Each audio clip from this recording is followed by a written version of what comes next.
محمد ذیشان شیخ صاحب لکھتے ہیں کہ ایک ملازم کو سال بھر میں 2 مہینے چھٹی ملتی ہے، اسے تنخواہ بھی ملتی ہے۔ کیا یہ چھٹیوں والے ایام کی تنخواہ لینا جائز ہے اس کے لیے یا نہیں؟ بسم اللہ الرحمن الرحیم۔ الجواب بعون الملک الوہاب، اللہم ہدایۃ الحق والصواب۔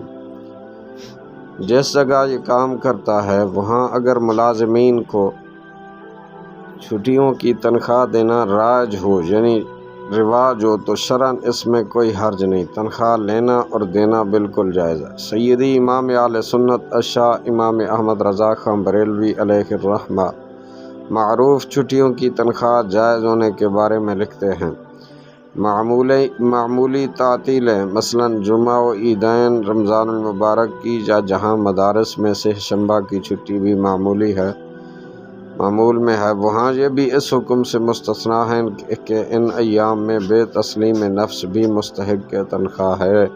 فتاوی رضویہ جلد 19 صفحہ نمبر 506۔ واللہ اعلم عز وجل ورسولہ اعلم، صلی اللہ علیہ وآلہ وسلم۔